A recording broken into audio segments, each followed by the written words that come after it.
Hi there, Sanmunani Molweni. Welcome to Fix channel. If you're new here, please subscribe before the end of the video. If returning, thank you for love and support. I appreciate you. Turning is Tembo. Season 8, episode 1 and 2. Sikhuluma, Makhumalo, Babumseleku, Mayeni, Laba abathathu. Bakuthandani isithembu. I-episode 1 no-2 waku-season 8. Endabeni etheni uMayeni udelusional. Mina-ke ngizoqualifya lokho or ngizoprova lokho ngento esiyizwe kuthandwa nesithembu. Le episode le review ithathe kanjani? La ku-Facebook ngikwenzela isibonelo. Kunesithombe sabantu ababili abathandanayo, uGuy noSisi bahleli epark. So bafike ney'ncwadi, iy'ncwadi zabo ngicabanga mhlampe zila ku-5-6 ngoba yisithombe. Angithi ngikunika umqondo we-review ukuze singayibanga into engekho. Isithombe bahleli phansi, ubhuti uhleli waqhela eduze kwasisi, usisi uhleli yena la eduze kwalaba abesethe khona nje babeka incwadi zabo. Kwaba khona-ke nabazokudla nani befunda, base bethi-ke bona studying, abanye bathi reading. Angithi ngifuna ukukhombisa ukuphambana kwemibono. Kwase kuba khona omunye athi kodwa le ndlela ubhuti ahleli ngayo ayikhombisi nanokuthi uyafunda. Wayebephethe iy'ncwadi ey'ningi, nalezi iy'ncwadi uma bey'funda abantu bayabheka la ukuthi i-title ethini yencwadi. So kwahlukahluka imibono-ke, abanye baxabana kodwa abathukani, baxabana nje babanga lesi sithombe ngoba isithombe omunye uthi indlela abahleli ngayo ayikhombisi nanokuthi bayafunda. Omunye uthi la bavule khona engathi bonke sebephakathi nendawo nale ncwadi abayifundayo. I-post kodwa or i-caption beyithini? Beyithi equip her, okusho ukuthi ubhuti osiza usisi ngeknowledge, okusho ukuthi iy'ncwadi zifike noGuy, zifike nomfana. Sihlale-ke la kwi-review. Uyabona ukuthi isithombe lesi engisixoxa ngaso saku-Facebook, but lesi sithombe senza ukuthi abantu bebeka imibono ehlukahlukene ngento abayibona esithombeni. Omunye uthi awukwazi ukuthi iy'ncwadi zingaba ngaka for usuku olulodwa. Omunye uthi mhlampe phela ukhethe iy'ncwadi ukuze bekhethe ukuthi iyiphi ayifundayo usisi, ngoba ngenzeka ukuthi ubezophathela uzu-2 angayithandi, so umphathele ey'ningi. Lona omunye uthi masibuka le title yezey'ncwadi akukhombisi ukuthi khona into usisi ezomsiza. Imibono yabantu. Abanye-ke sebebanga u-studying no-reading ngoba omunye uthi phela njengoba besepark ukusho ukuthi bazofunda lezi y'ncwadi bayivulela nje i-smallanyana book club, yabo. Omunye-ke uthi phela akusho ukuthi akufundwa, akutadishwa epark uma bekwazi bona indlela yabo yokufunda ingabasebenzela epark. Omunye uyakwazi uku-absorb-a noma kuphithizela. Silana-ke kuthandwe nesithembu, because ngibe nenkinga yokuthi asilalelani mase sayibanga into esingayazi ukuthi ithini. uMayeni-ke lo odelusional, uMayeni waku-page 1 eMzumbe. Ku-page 1 utheni uMayeni? Nayi episode, ngoba i-episode manje okusho ukuthi one of episodes, asisho njalo, yinto ayiqambayo uMayeni, yelakhe side, yelakhe view. Okungenzeka ukuthi uMayeni ngempela lento wayakhe ekhanda ayikho. uMseleku noMakhumalo bathi bona uMakhumalo uhlale eMzumbe esenjani, eselotsholiwe.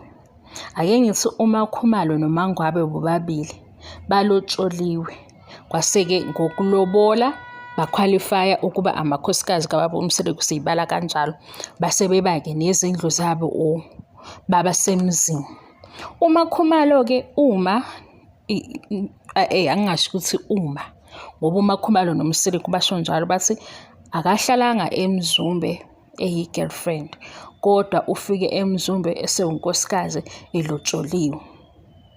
uMayeni-ke manje, uMayeni ufika eMzumbe kukhona unkosikazi olotsholiwe kodwa akazi. Iba yiphi into yamayeni? Into ayiqambayo ukuthi unkosikazi osephume kubo, kwaziwa ukuthi iy'nkomo ziphumile, osewaziwayo ukuthi unkosikazi uphelele esemzini wakhe, uyehla uyenyuka.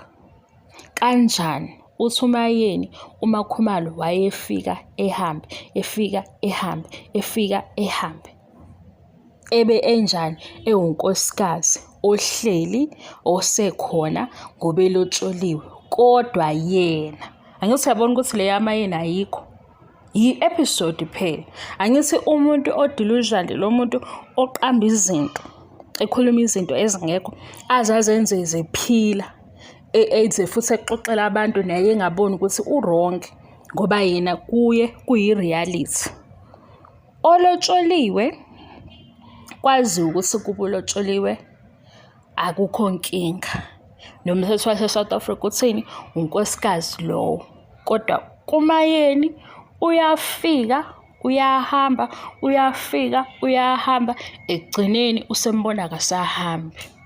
Yena-ke ngoba ubona lento yenzeka ekhanda lakhe, usebuza-ke imibuzo. Kubani? Ku-husband.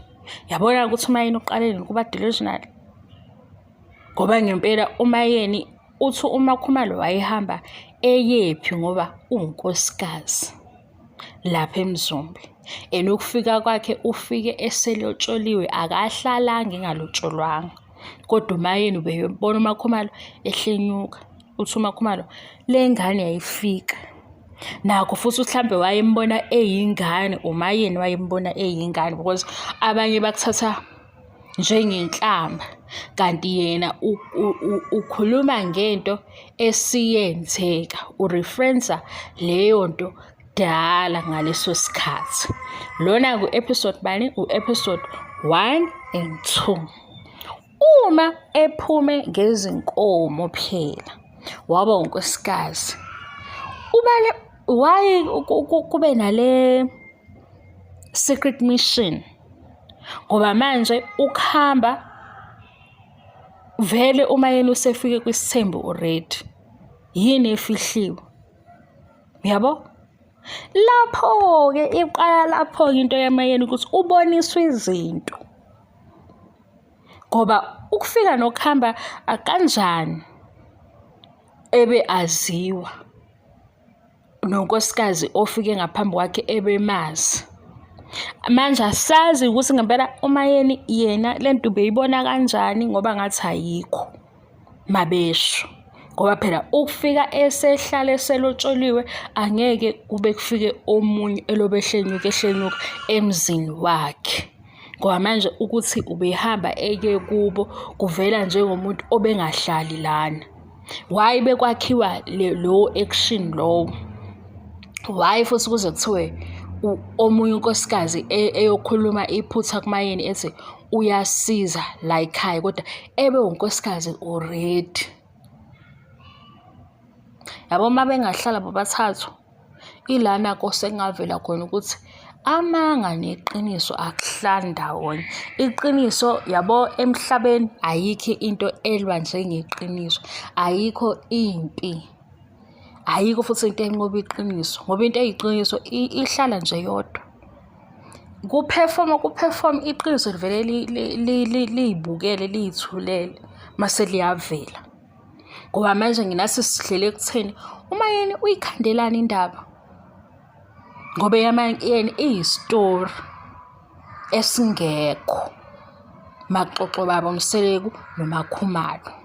Ngoba uMakhumalo umembeso ewenza manje kusho ukuthi kwasekuqaleni kubo uhambe or uphume ngoba eselotsholiwe. Manje uma sekufika umayeni i-up and down eyani ngoba unkosikazi vele. I-up and down eyani ngoba vele umayeni uzojoyina isithembu. Iy'mfihlo ezani ngoba already umayeni akayena u-first wife, mhlawumbe ke sengathiwa kusazama indlela yokuthini. Even if ube u-first wife sekunesithembu esesi-official, why kunemfihlo? Sibona lapho ukuthi uqale la ukungabi right umayeni, njengoba abanye besho nje ukuthi udelusional, awusiyi inhlamba. Mina sengiyakuchazela-ke na uyakukhanda ukuthi wayembona ehamba wasembona engasahambi. Ngobani? Ngaleso sikhathi nje eqala ukumbona esesemzumbe, bathi uMakhumalo ubesewunkosikazi. Usesekumsele uMakhumalo mayesho lento ukuthi as if number 2. Phela vele number 2 mayelotsholwe before uMayeni. Abakwazi phela ukuthi ufike kuqala emzumbe esewunkosikazi, kodwa futhi sebeyamncisha ukuthi number 2. Njengokusho ukuthi uyena mayefike ukunoMayeni kuqala. Kwase kwenzakalani? Kwangena lento yokungingisa-ke. Kwase kwenzakalani? Kwangena lento yokungezwani.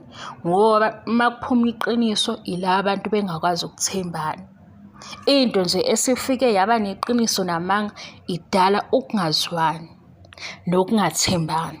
Kwase inganekwane yaqala ekutheni bazofike bengathembani ku-page 1. Ku-page 15 sekukhona ofuna ukusolve iy'nkinga zomunye, sekukhona ofuna ukuphuma eceleni. Kade ku-page 1 kucacile ukuthi iqiniso alikho. Kusho ukuthi umuntu wenze njani? Uphusha ngendlela yakhe. Oshona le, ushona le, ngoba phela ngithi bekuphambanwa vele. Sase sibuyele egameni elitheni, maybe uMayeni udelusional ngempela uma eyiqambile lento, ngoba kuthiweni uMakhumalo uhlale emzumbe eselotsholiwe. Kodwa uMayeni into ayichazayo uchazwa uMakhumalo owehla wenyuka emzumbe, efike ehambe. Akuyena unkosikazi lowo, i-view kaMayeni. Kodwa unkosikazi olotsholiwe uhleli ekhaya kwakhe emzini wakhe. Uxoshwa yini? Yabo? Ngishile ngase-ke le review ithatha njengesithombe saku-Facebook. Ubhuti uhleli phansi kuthiwa nje kwayona indlela ayibheke ngayo le ncwadi akayifundi. Angaze ngize ngihlekiswe isithombe kanjeyana abantu. Lo sisi ukuthi bobabili bakwi-page elilodwa bazobatheni i-study date. Manje kubangwa ukuthi i-study date ngempela yini lesi noma benzela uFacebook. Ngibakhohliwe amagama abayibo egazi ngaze nga-wrong. Yabo manje sengizose mangibone i-post ngithe ngizokhuluma ngento engiyibone khona ngibhale igama lomuntu ukuze ngisho sengicela niyibuke banani nihambe niyohleka. Laphayana akusaxatshwana kubanga u-study no-read. U-reading, studying. Omunye uthi nje ephakhi banamanga laba sebephethe iy'ncwadi eziwu-7 wayezu-7 wayezu-7 kanti kunani? Ngoba phela bengakhetha eyodwa-ke bekhethe eziwu-2 yabo benzela ama-options. Kodwa sona isithombe sinayo into yokuthi hhayi benizoshutha lana. Manishutha-ke hlampe-ke ngizoqhubeka endlini yabona ufunde. Sona isithombe sinayo into yokuthi ayikho into abayenzayo bayayishuthela. Kodwa-ke isithombe noma indlela esiyiyo siyabantu sihleze sibuka into enegative angazi. Kodwa lami isithombe ngithe ngihlale ngisibuka ngathi hawu cha laba bafundi. Kodwa ayikho into ekuthiwa hlampe ku-isitayela sokufunda or i-method efanayo. Ngenzeka ukuthi bayafunda ubhuti uyiqhelele because naye ufuna ukungamphazamisi umuntu wakhe. Kwathiwa-ke study date. Yabo lo study date ngizowufaka kule review. Le review le angifuni ukuthi niyixabane. Siyaxoxa nje into abayishoyo la esibona khona ukuthi maybe inobuqiniso phakathi. Ngoba manje unkosikazi usendlini yakhe ukwakhe. Mayese ekuthiwa wayehamba ebuya, hayi Mayeni. Kodwa manje into esiyibamba kuMayeni mayekhuluma umseleku akabi right ngayo le ndaba. Ebusweni bakhe nandlela embheka ngayo, umbheka ngendlela yokuthi thula. Yabo? Akambheki ngendlela yokuthi uMayeni ukhuluma amanga-ke manje, uMayeni ukhuluma ephutha. Akambheki futhi ngendlela yokuthi ufuna uku-eda kule ndaba noma khona afuna ukukulungisa. Kunalokho uthi nje akusekho engizokukhuluma. Bye bye.